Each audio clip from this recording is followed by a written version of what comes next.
You're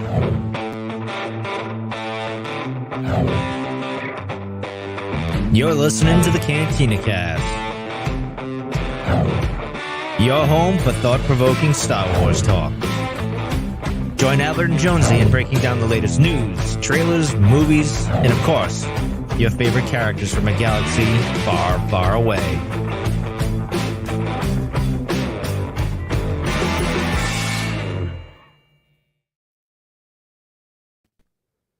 Hello and welcome to the Cantina Cast. My name is Jonesy and you are tuning into the Waystation, our Star Wars news and rumor show. Today is July 30th and your ears do not deceive you. Albert is not with us. Albert is taking a well-deserved and you might call it a well-earned amount of time off this week. And in his absence, we have the lovely Lauren as always. Well, Lauren, well, I can't even do this. This is the first time I've done this in a really long time. So I'm actually a little nervous. I don't usually get nervous doing this show. How are you, Lauren? Welcome to the show. I'm good. And you know what? Now we're both nervous because I still get nervous when I come on the show. So we'll just make it a big old mess and that'll be great. So it's always a lot of fun. It's funny. Albert is usually here week in and week out and we'll have other things kind of going on. So it's really exciting when he gets a chance to take time off and not have to come and do the show every once in a while. Although I don't know what we will speculate on. We don't have all the crazy talk that he usually brings to the table, but I'm sure we'll manage through the show, I guess, right?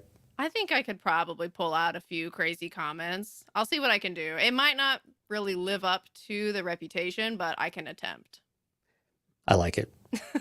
Effort is all that matters around here because it's generally historically been fairly low. So it's always nice to bring it in. Lauren, as usual, bringing her A game to the show. And the folks that always bring their A game are, of course, our Patreon members. And we want to say a sincere thank you to everyone who supports the show. Everything you contribute to the show, of course, goes right back into it. Especially our now part of the tribe members, Rob, Mike, Lauren, Dante, Risk, Justin, Jackson, Sharkman, Dan, Daz, Isabella, Uncle Leon, Josh, Jacob, Steve, and Rita Reborn. And then our Delusions of Grandeur members, Rod, CJ, and Alex. Again, thank you all so much for your continued support. If you're curious about Patreon, cantinacast.com/Patreon. I'm not going to put it all up on screen because that's too much to try to juggle all at once, and I don't have the seasoned veteranness that Mr. Padilla usually has. But Lauren, we have some amazing people over in our live chat already. You have those names written down already? Yes, I do. So hello to Alexandra, Sky, Skywalker's Academy, Jack, Steph, and 80s Kid from the 90s. Awesome. Yeah. Welcome everybody. If you're curious, if you're listening to the podcast, thank you for the download. If you'd like to tune in live when we do this, cantinacast.com/YouTube. If you'd like to listen to us and see our smiling faces on screen, we would love to have it. And Lauren, you've had some exciting news. You actually guested on a Star Wars YouTube channel, I guess, right? Anything you want to share about that? Yes, so I did a guest Q&A with Star Wars Transmissions, and that video was actually posted earlier today on the Star Wars Transmissions YouTube channel, and it was super fun. Dan is so nice, so easy to talk to. It was wonderful. We got some great Q&A questions, so I really enjoyed guesting over there. So definitely check that video out. We did talk a little bit about High Republic, so High Republic fans especially, go check that out. Right. So if you are excited and you cannot wait, how far away? We're about 2.5 months until Phase 3 starts. Is it early November? Is that about right? I think it's supposed to be this fall, but oh my God, I just realized if that's only 3 months out, that is insane. And when you said that, I was like, that can't be right. But I'm thinking about we're pretty much in August now, so. It is right around the corner. And I'm so excited because there's just like, I'm still working my way through Inquisitor Rise of the Red Blade and I'm loving this book. I'm hoping we get a chance to talk about this at some point. And all of the things that came out of San Diego Comic-Con, even though they were pretty generic comments, it was still just so cool to be able to hear Keeve Trennis and some of the others, even Stellan Gios's name. And he's actually going to have his name is going to be part of a ship name or something like that, right? So it's cool that there's a legacy that's kind of developing too with some of these characters. And of course, Light and Life, the stories of Light and Life, short stories that came out of San Diego Comic-Con as well. Barriaga Lives. A lot of really exciting things for Phase 3 and really excited to get that started. Yeah, getting back with those characters. I know that there's a lot of beloved characters from Phase 1, so I especially am like so glad that we're going to be back with them soon. So I'm looking forward to it. All right. So maybe we just go ahead and get started then. So as we talked about this on top of the show, this is the Waystation. This is where we talk about news, rumors, everything that's kind of gone on over the last week or so. And we bring those to the table and just kind of talk about them and see what's going on. And perhaps the biggest news that's come about really just in the last couple of days has been the return of galactic swagger, I like to call it, to Star Wars. And with the Lando series, it's been a lot of nothing for Lando, right? Ever since the last we really heard anything was back in 2020, there was nothing really to grab onto. Even the writer, Justin Simeon, had no idea back then what was going on. And then seemingly out of nowhere, amidst an actor strike, amidst a Writers Guild strike, we have Donald and his brother Stephen Glover being attached to Lando, having seemingly signed on right before the Writers Guild went on strike to write the Lando series. What do you think about that in general? And then we'll maybe dive into some of the specifics here. Well, yeah, I was surprised to hear this period because I had almost thought Lando just wasn't going to happen because it had been so long since we've heard about it. And then strangely enough, it sounds like it had been a long time since even the writer had heard anything about it. So I was like, just assuming that this show wasn't going to happen, especially in light of recent comments about, Disney wanting to scale back the TV shows and spend less time on stuff like that. So, less time and less resources on stuff like that. So, to hear that not only is it still happening, but maybe they are making some decisions about it still, that was surprising to me. So, yeah, Yeah, I mean, we'll have to see where that goes. What's really crazy about this, so over the last week and a half, there's been a bunch of different articles. So maybe we'll just kind of tell the story of what is going on and maybe speculate as to what's actually going on behind the scenes. So back on July 18th, there was an interview on The Direct, which is a website. We'll have a link to all of these, including Lauren's appearance over on Star Wars Q&A, by the way, in the show notes for both on YouTube and on the podcast. So the interview on July 18th, which again, so Justin Simeon, for maybe those aren't familiar, he's also directing Haunted Mansion. So he's out there promoting Haunted Mansion, even amidst the strikes, because he's contractually obligated to, because he's part of the Directors Guild.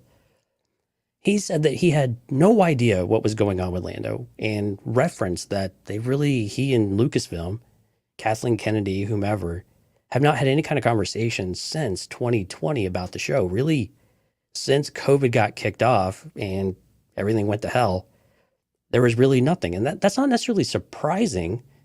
But then to flash forward to July 27th, the day before some of these articles started coming out about Donald and Stephen Glover, there was another article, this time over in Hollywood Reporter, that said that I don't know what's going on. I presume I'm still attached. I think I'm still part of this thing. But again, we haven't talked about it in a long time because of code, and Donald Glover's really busy. That's been the official statement from Lucasfilm. But even Justin Simeon thinks that he's still attached. Is there any when you talk about possibly replacing writers and stuff, does this kind of behavior surprise you in any kind of way? Well, that's kind of one thing I was trying to decide how I felt about this because in some cases we do hear about writers changing, and it sounds like at times that is kind of just part of the game. Maybe it's just in today's day and age we hear about more of those hiccups along the way than maybe we used to, and maybe that's kind of how things have always gone down. But then I also think about other times when writers kept changing, decisions didn't really stick and things like that, and it seemed like because of that there were consequences. So it's hard for me to tell if this is just one of those normal things where maybe they decided to get somebody else in, or if this is something that's actually indicative of like an issue. Did you have which way you were leaning in that sort of speculation? Well, first, I think if they replaced him behind the scenes without him knowing, or if they actually signed someone on to write without him knowing, that seems kind of down and dirty. I don't. It seems like you typically. So we got this with David Lindelof, but he was actually released, and then we had other people attached. So the order of operations, although it was very quick, seemed to make sense. True. This one just seems a little off, like with how it's happened. And I just hope that Justin Simeon and Justin Simeon, like, go read these articles because he has a very unique perspective as a gay black man. He's concerned that there's other things in play. He gets challenged on both sides, right? Either you're not enough or you're too much, and so he's kind of lost, right? And he's been an indie director and then given a big budget with Haunted Mansion, and now they're not even able to promote it, so he's worried about that too, right? So Yeah. there's a lot of things that are kind of in his court that he feels just completely powerless to control. So if they did this without informing him, that's pretty crappy. Now, switching over to Donald Stephen Glover, to have them write a Lando series kind of makes sense a little bit. So they've written a lot of things together before. Donald Glover has written 30 Rock, which I'm a huge fan of that show. Of course, he's acted in a number of things.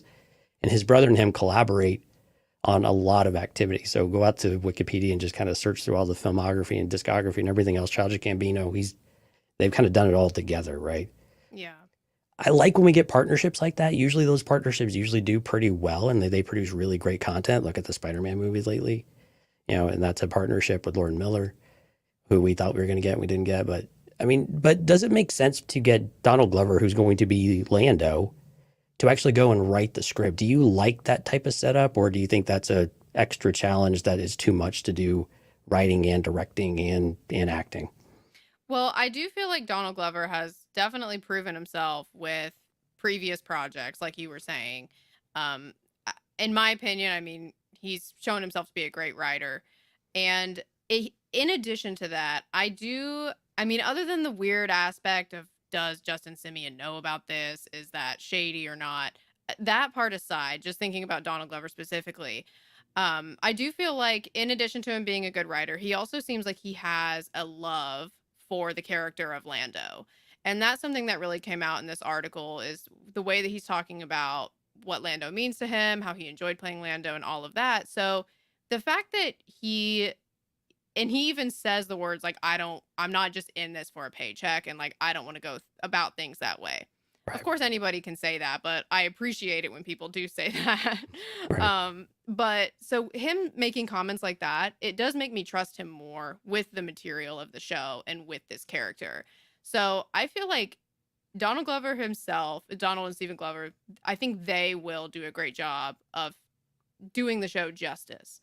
But I also agree with what you're saying about the way that this is happening does feel a little bit strange when you take everything into account. What I'm excited about with Donald Stephen Glover, they do bring a lot of good comedic elements, I think. And Donald Glover, at least what he acted with Lando, he gets the character. To your point, he can do the character. I don't have any doubt about that. It's more of, can you write that dynamic of not only this, like kind of like we saw when we did our Rebels rewatch, right? We have Lando Calrissian, who is always kind of down on his luck, but always has that swagger to go with it. To write that element of the character really takes someone kind of special to really get that. And who better to do it, in many people's opinion, would be the person who's acting it, right? And someone who has writing chops already. And so I think this could really go out well. I think some of it's going to be, what does a Star Wars story look like, for lack of better, for paraphrasing, I guess. No shade on Solo here. But what does that total story look like? Not just the character elements of Lando Calrissian, who I have very little concerns with them writing that character, but it's everything else around them. When does this take place? Is this pre the events of Solo? Is it after the events of Solo? Is there an era of Lando that you want to explore? I just want to call it the Calrissian Chronicles just right now, because I have been on record 100 times saying I want like an Indiana Jones style serial, but with Lando Calrissian, and you can work Han Solo kind of in and out of it as well, because I think these characters just constantly intertwine. But do you want like a prequel to all of that so you get more of those Calrissian Chronicles, or do you want it kind of throughout the timeline, or what's an interesting aspect of Lando for you? I love the sound of the Calrissian Chronicles, especially because in Shadow of the Sith, the novel by Adam Christopher, there is such I feel like that novel is really hinting at there's a lot there. There's a lot to Lando's history. Like for anyone that hasn't read the novel, there's a little part where he's looking at old holo recordings of himself, Right. like kind of back in time, and he's talking about his adventures. And that just sounds so fun to see that in live action. So I would love that. I know that's kind of a well, and I guess for better or for worse, that is a format that you could do a lot of different type of stuff with. So there's a lot of like wiggle room there to decide what direction they want to go with if that's the sort of format that they're doing, kind of like what you were saying. Or it would be also cool to have like a sequel to Solo, but in a show format. Because I know that at one point there was speculation about if there would be a film sequel to Solo.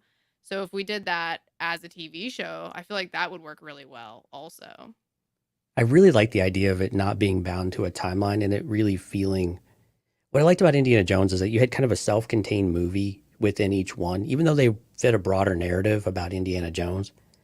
They were all pretty compartmentalized, and you could just kind of bounce wherever you wanted. And it was more about the adventure necessarily than a end-to-end, series of stories that all fit together and to make one bigger narrative. To where you start at one point and you accomplish something at the end of it, or you kind of hit a milestone at the very end of it. That's kind of what I'm hoping that they just do something a little bit different with Star Wars on the screen to where it embraces that idea of adventure. But with that, and what I like about where you were going with this too, if you follow up Solo, and maybe don't call it a straight sequel, but you pick up after those events, do you want Kira and Darth Maul to work into that? Because there has been a history of Lando and Kira as well. And of course, we have a lot of story in the comic books from Kira of what she does towards the Empire Strikes Back era. And there's a huge kind of space to develop. Is that a character do you think is an opportunity to come back in the series? Or is that maybe that draws away from the character of Lando too much? I would like to see Kira again. And also, I mean, there is a YA novel coming out soon about Kira. Right. And the timing of that also makes me wonder if we will see her, at least maybe if she's not front and center, because like you were saying, we don't want to distract from Lando. But if she's kind of like a side character that we see from time to time, the timing of that novel seems interesting, that maybe it could be kind of reintroducing us to this character and kind of um trying to push her a little bit more forward in a way, so that way by the time she hits live action again, we're all kind of, because I know not everybody keeps up with the comics and stuff. So I don't know. It would be great to see her again, though. I would be happy if we did. There's so much development and so many things that have to happen in that 20 years almost, or 25 years, whatever that time frame looks like from last we see her to when we see her in the comics, that you don't have to make it all about Kira. I think if you bring her in, and with Lando being a scoundrel and a smuggler, and the same with Han Solo, they're not really bound to anything at this point. And we don't see Lando again until the Rebels era too. So there's still several years in between here where all of these characters have a lot of different things going on, a lot of adventures, a lot of things that shape and mold them. And so I think it'd be neat to be able to weave other characters and use this show as a conduit to be able to reintroduce us to some of them, and maybe give a second lease on life to an Alden Ehrenreich as Han Solo, and maybe get more people on board with it within Lando's show. But it's not about Han, even though it's more of a cameo type of thing. It's probably a bit to ask, from that type of series. But I just like the idea of it's an opportunity at the very least for us to come back and revisit some of these characters. I think it'd be a lot of fun. That was going to be my question for you, is like, what are the odds that you think we'll actually see Han in this series? Or if we have Han at all, is that just automatically going to kind of obscure any kind of story we're trying to tell? Yeah, it's one of those things you have to be super cautious about if you decide to do it right. I would probably put it as something like a 10 or 15%. I think it's actually fairly low. And if anything, I think it's almost like a cameo type of appearance, because I think when you bring Han Solo, and we could argue, let's leave Harrison Ford and Alden Ehrenreich out of it. When you bring the character of Han Solo, there's so much history that goes with that character for all of us, that to not bring him in and leave him in, you have to have a pretty specific story to be able to do that. Rebels did that with Lando, to kind of weave him in and then weave him right back out. But these characters are just so bound together in many ways. Although I do like again, the opportunity of being able to say, let's develop a little bit of that history. So maybe I'll put this at like a 35 or 40%, where you could bring them in for, let's just say if it's eight episodes or something, you can bring them in for 2 or 3 and go that route. What about you? Yeah, I mean, it seems like it would be hard to have absolutely zero Han. That might feel Right. a little odd, just because of how closely we tend to relate those characters together. So zero Han might be super weird, but I agree with you that you don't want to have too much Han either. So maybe as a side character that we see from time to time, but that does seem like a delicate balance that would have to be struck. Let me ask you a question. Are these characters more interesting together or separate in their own worlds? Meaning that you see them on screen together, or really just to completely leave them apart? Maybe, and if it's after a Solo, a Star Wars story, then Lando's just kind of left with the bad taste in his mouth referencing Han. Or do you think, no, that these two are much stronger as a pair in this type of format? Oh, that's tough, because when they're together, I mean, there's a lot there with their relationship, Right. but I also would like the opportunity to explore those characters just kind of like on an individual basis. But it's hard to not want to see them together too. So I do have some mixed emotions on that. Okay. And last question before we move on, because we've been talking about this for a while. Yes or no to L337 coming back? That you want, not that you think she will, but do you want L3 to come back? I mean, why not? She was Short and such a sweet, why not? she was such a funny character. I'm sorry. Yeah. I laugh at everyone gets so worked up about it, and I get it, but I just laugh because she was just so funny in many elements. Okay, in non-Lando news, the Acolyte actually has had a few things come up. It's kind of funny how these things are coming out. We talked a little bit about when are these before we came on air. We were talking about when is this stuff actually coming? Like, are these news articles or magazine articles? And so they've been in the can for several weeks before all of the strikes happened, and now they're just kind of trickling them out or what? But things just kind of come out of nowhere. So we've got a couple of rumors for the Acolyte. If you are, I don't think these are spoiler. These are purely rumors.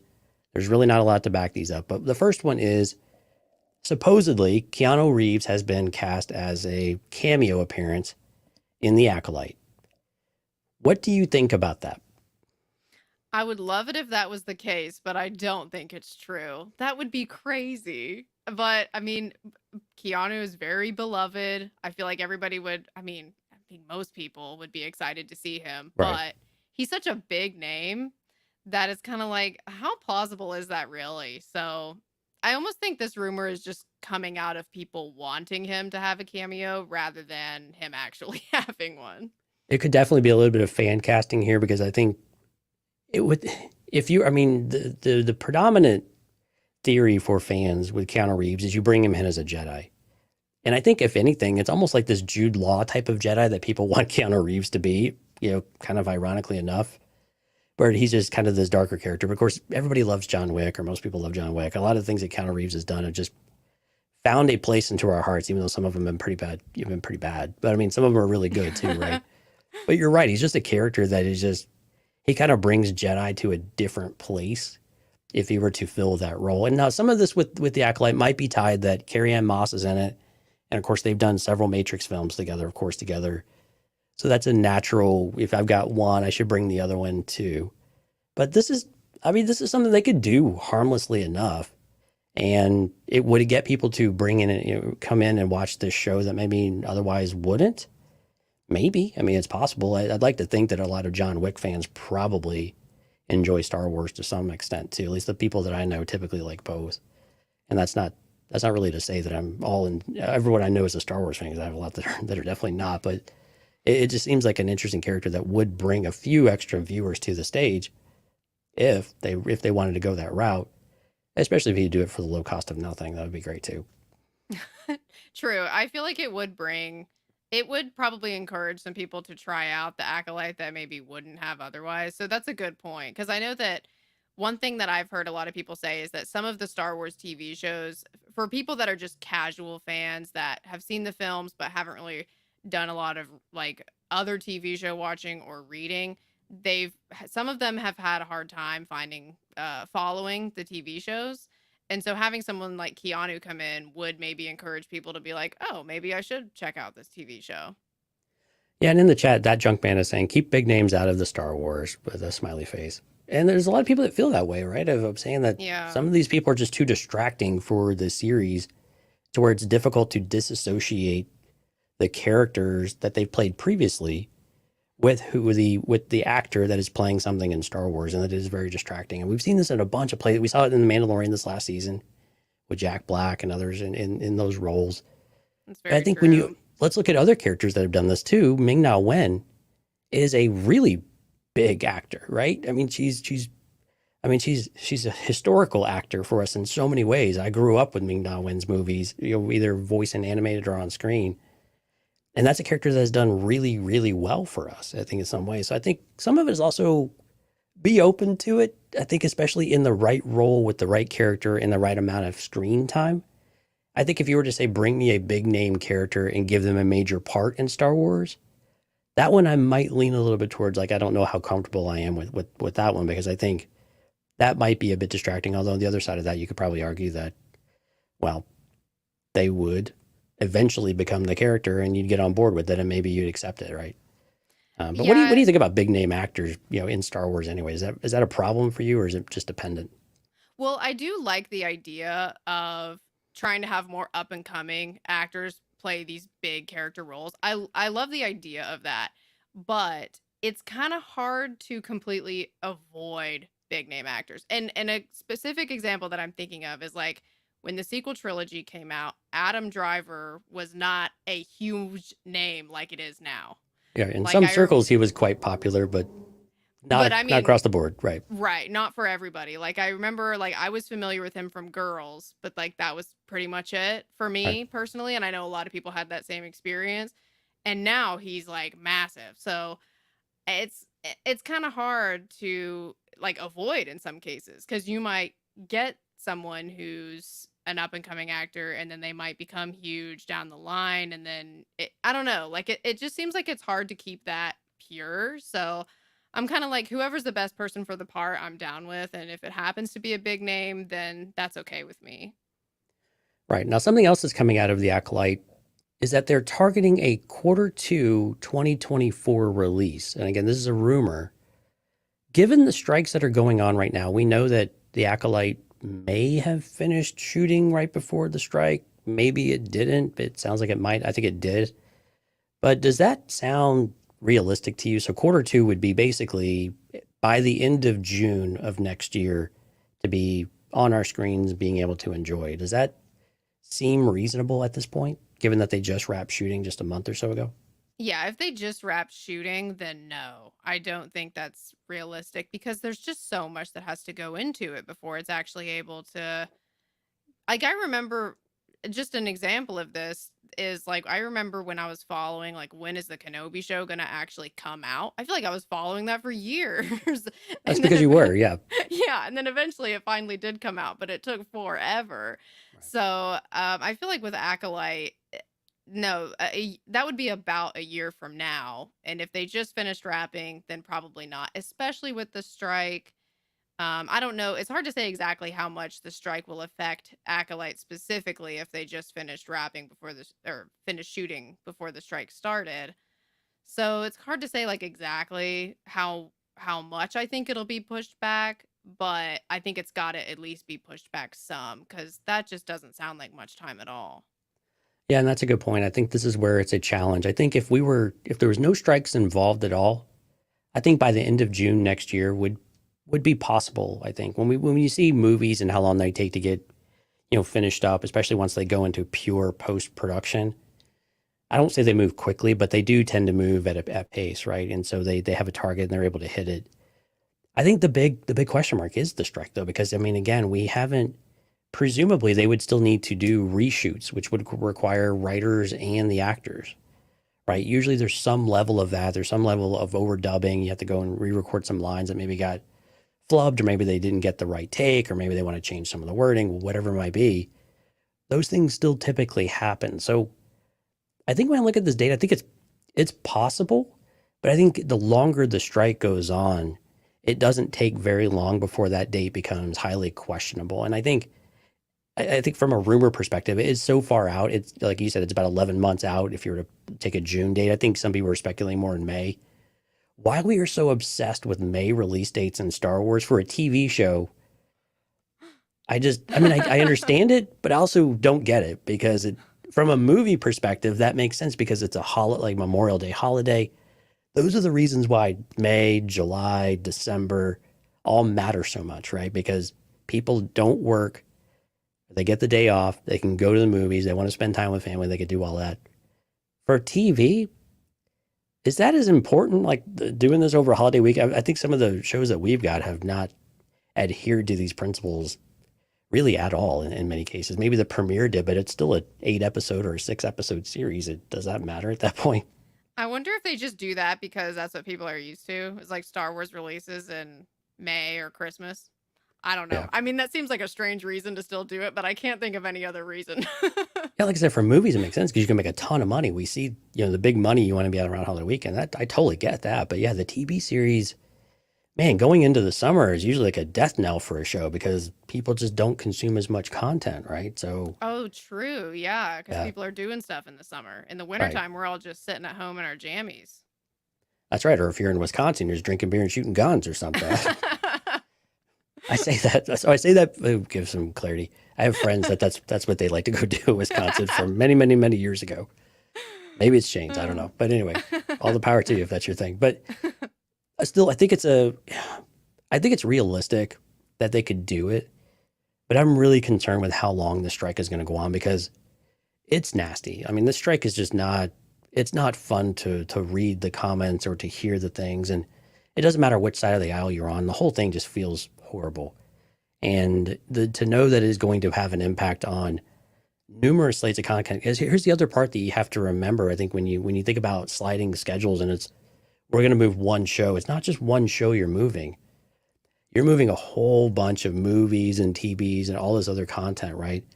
And I think that's the challenging part because from Disney from a broader company producing media, everything still, you don't necessarily want to do things overlapping, especially if they want to slow that production down, do less, spend less on what they are making, right? Make it more fit for purpose. Those types of things, the schedules matter a lot more because you won't do them over top of each other like we've had before, right? At the beginning of this year, we had Bad Batch and Mandalorian at the same time. I have a hard time believing we will have that again in I the near honestly future. hope they don't do that again because that was Right. crazy, in my opinion. That was a Yeah, lot to keep up with. there's a lot of shows to do, let me tell you. Yeah. Yeah. But But exactly. I mean, it's a lot to ask of when you're concerned about whether or not people are going to go to the theater or they're going to subscribe to your service. You want to have a steady flow. You don't want to have as many dips. You want something that people always feel like they're coming back for. So you get this kind of wave and you get some peaks every once in a while, but that wave is trending up. That's really what you want. I mean, you'd love to have the big spikes, but at some point when you get a big spike, you usually have the valley comes afterwards. But you want to be able to produce high quality content at a consistent level to overall drive that trend up. And I think if that's truly your strategy, Bob Iger, then these types of things have other impacts that are not just can I produce this one series. It's then you're then subject to where does it fit, right? And we know the movies have kind of already suffered that when trying to balance with Avatar, right? Now Avatar is just printing cash at this point, or they printed cash. I guess it's done for now until the movie comes out, but on DVD or whatever. But still, I think this is it's one to watch and to see how this evolves and see where this rumor kind of goes over time as the strike continues as well, and see if anybody speaks up a little bit more about where they think it's going. Although they're really not allowed to talk about it, but sometimes little things slip through here and there. yeah. I think one other thing on the Acolyte is that supposedly, according to Forbes, the pre-production costs ran $49.2 million for the Acolyte. That's a pretty big number for a TV series, right? And this is why George Lucas was really hesitant about TV in general, right? Was because it's really expensive. Like to do it at the level that we want for Star Wars, what we need and expect from Star Wars is really expensive. Now, for some comparisons here, that was about $5.5 million more than Rogue One's pre-production. Rogue One was a movie, of course. It's 17% less than The Last Jedi. That seems more reasonable. And then is 38% less than Andor, although Andor suffered from a lot of COVID-related expenses that are not necessarily applicable now. Is this how concerning? Within the context of what Uncle Bob has been saying with spending, does almost $50 million for pre-production alone on a TV series feel good to you? Or is that maybe that epitomizes his opinion of this stuff just costs way too much? Well, also, one thing I wanted to also throw in about Andor too is that even though it was more expensive because of COVID costs, in addition to that, with Andor, you can see the difference in the cinematography when you're watching it. At least I could. And that's a really good point because supposedly with the Acolyte, it's more of a blend type of thing going on with the volume and real locations, supposedly. Okay. So I'm right with you there. On location shooting I think it also drives that cost up, but your end product could be considered. We've seen really terrible movies that are on location, of course, too, but it could be better from a practical effect and grounded in realism too. But anyway, I didn't mean to interrupt you, but yeah, it's a really interesting dichotomy there as well. No, you're fine. That was a little a little side comment I wanted to throw in because it does kind of affect the answer to your question. So I mean, it feels like, I mean, 49 million is a big number. And when I first heard that, I was like, that's way too high. Um, but I mean, I think that's the reality of doing this many shows. And so thinking about Bob Iger's comments that you brought up in terms of like, we've got too many shows going. I mean, I could kind of see where that's coming from in terms of like, I mean, we've got a lot of Star Wars shows in development right now, it feels like. And if they're all about this much money, then that's, I mean, that doesn't really seem feasible in the long term for me because all of these shows, I mean, a lot of them I presume are going to have multiple seasons, and you got to figure out how you're going to close some of these shows out. You can't just leave the viewers hanging. There's just a lot of issues that come with starting this many projects that are all this expensive.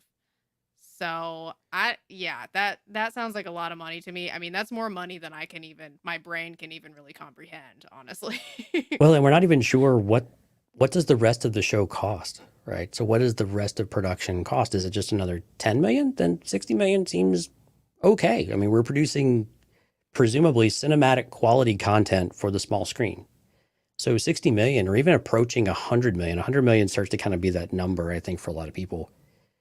It starts to feel like, okay, that's more of a movie budget. But when you look at what you're getting, is that worth it? Now, the really difficult part for us to quantify in some of this is the value there for the company that's creating the content. So if I produce something that's 50 million or 100 million dollars, am I getting 300 or 400 million dollars worth of benefit from that, depending on what I expect my returns to be, right? When you look at it from a company perspective, it's not about producing an amazing piece of content, although that usually brings the people.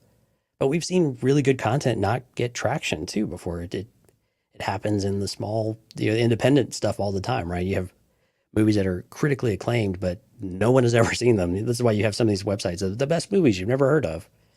And now granted, people will hear about Star Wars, but it's an element though of what is that return? And this is the part where I wish there was a little more transparency to be able to provide better clarity and maybe conversation about some of this. Is like, what is that return that Disney looks for? And when you look at what the actors and the writers are striking about, that lack of transparency is at the core of what they are unhappy about too, right? Because that impacts so many things about how successful they are with how much they get paid and how much they're worth and how much they can get future paychecks for in other ways, residuals, so many things. But I think that it's almost a highlighting of that issue of like, okay, what is that return? What is good enough? And then what's enough? And then when you're an actor or a writer, or all the other people making the content, how much of that do you really want? So it's an interesting kind of story throughout it. But if this thing starts to run closer to 100 million, you're going to be bigger than many movies out there. Maybe not of Star Wars expenditure, side. Definitely not. You were giving me the Lord of the Rings number, which were absolutely obscene, which I think has been pretty well reported, right? They paid they paid like $250 million just for the license or the franchise, right? Yeah, I was searching. Yeah, when I was reading about this, I searched Rings of Power because I remember hearing that it was the most expensive TV show of all time. And I personally enjoyed Rings of Power. I know that is a controversial opinion, but I enjoyed it. And so I did go look at the numbers for Rings of Power, and it was 700 million. So I was kind of like, huh, okay, that's a different number than 49 million. So It's a lot. Now, granted, again, that was Star Wars. I guess Disney paid $4 billion for Star Wars. So I guess in retrospect, some of that's a little bit unique. I don't know what all the license stuff for Amazon cost, but even if you just take the 250 out of that 700, if that's just this show that ended up spending $450 million, that is way bigger than I think most of I don't think any of the movies that we've had come out in the last year or two have cost that. I think some of it approached like 350. I don't know if any have gone over 400.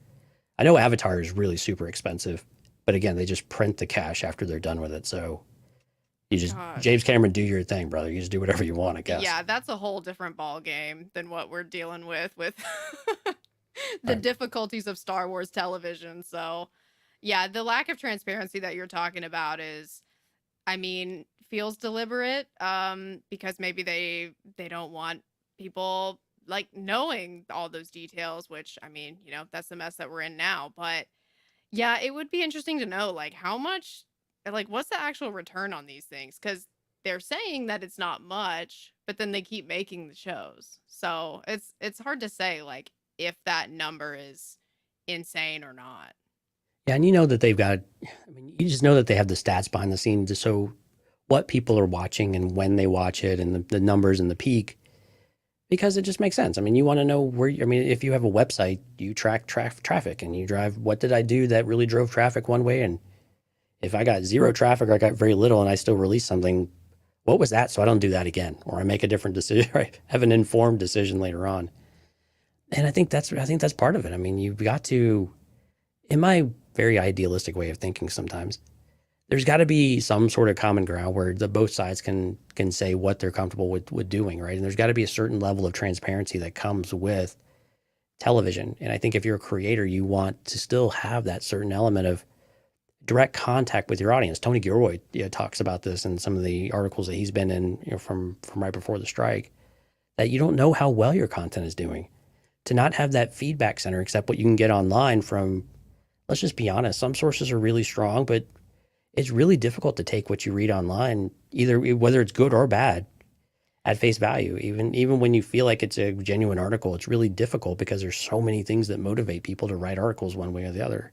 Especially when it comes to Star Wars. Like, I mean, if we're just thinking Yeah, about there's a lot of prequel people make like, backlash compared to opinions, like real opinions, I mean, there's a lot of stuff, being negative is very lucrative, right? I mean, Yeah. and having a loud voice and being able to articulate it in a certain way that riles people up, especially the people that want to be riled up, right? So it's very interesting, and it's, man, that's my concern about this strike, is I just think it's going to draw out, because it will be very difficult for the executives of the companies to let go of that kind of power and control. But they're going to have something more on par with what they have in other areas. Otherwise, you're just going to have these actors. I mean, I don't know. You can't say they'll just not do this anymore, because that's ridiculous. But there's got to be something there that's going to bring them together. But anyway, it's just interesting when you talk about the amount of money they're going to spend or they want to spend. How much does Disney want to spend? What do they think is a good number to produce high quality, special effects laden content that is still very story driven, right? I think that's going to be the interesting thing to, over time. How does this change? How do we feel about it? Because sometimes you just have a project that doesn't work. It doesn't mean that you spent too much or too little. It just didn't work. Everything didn't jive, right, for whatever reason. So Yeah. Not everything's going to be a hit. exactly. Okay. Well, we had some other things on the news docket here, but maybe we'll call it there. I think we've got some others around Andor and the shooting schedule. A little bit of John Boyega news. We'll save some of that maybe for next weekend. We've got kind of on the back burner as some of these more interesting type of comments came up. But yeah, so I think that'll do it. Do you have a final list of the folks that came out for the live stream for us? Yes. So thank you for joining us to Alexandra, Sky, Skywalker's Academy, Jack, Steph, 80s kid from the 90s, Jorge, and that junk man. Yep. So if you are curious, if you're listening to the show, cantinacast.com/YouTube, if you'd like to come out and watch us. Again, if you're curious about Patreon, we're not going to have a Patreon show tonight, but we'll come back to you on Thursday. cantinacast.com/Patreon. There's a lot of great stuff out there already. Lauren, one more plug again. What do you have on both Jedi Novel Archive, and then as well as your Star Wars transmissions you were on just recently? Yes. So just as a reminder, my Star Wars Transmissions Q&A went up on Star Wars Transmissions YouTube channel earlier today. So definitely check that out, especially if you like High Republic. And then for Jedi Novel Archive, I recently posted my full review of Inquisitor Rise of the Red Blade, which I loved. So I definitely recommend checking that book out if you haven't already. And then, yeah, that's pretty much it for me right now. What's your next project on Jedi Novel Archive anyway? So actually, I finally have time to get to a couple of things that I've been needing to get to, which I guess is not a bad, I mean, there's been so much new Star Wars book releases, which is not a Right. bad problem to have. I'm not complaining, but now that I have a little break, I have a couple of options of things that I want to cover next. So that is still in development, but it's exciting because I get to some things that I've been wanting to get to. It is nice having a bit of a pause in the High Republic stuff. The comics have wrapped up. Everything's kind of settling in a little bit. And like you said, we've got new books are always being released. So it's cool to be able to go back and revisit them every once in a while too. Yeah, because I have some stuff that people will be like, "Are you going to cover blah, blah, blah? Are you going to cover this or that?" And I'm like, "Yes, as soon as I have time, I will cover it. I want to cover everything." So I'm glad that maybe I'll have a couple weeks where I get a chance to. Awesome. All right. Well, like I said, go out to cantinacast.com/YouTube. You'll find all of Lauren's amazing content out there. You do such a great job. We're so happy to have you on board doing that. And looking forward to what we have next. But until then, we will see everyone on Thursday for our Patreon show. We'll be back next Sunday for our normal Waystation show, and we'll figure out if we've got an opportunity to do a Patreon event. So stay tuned, and we will let you know. Otherwise, thank you all. We appreciate it. Talk to you soon.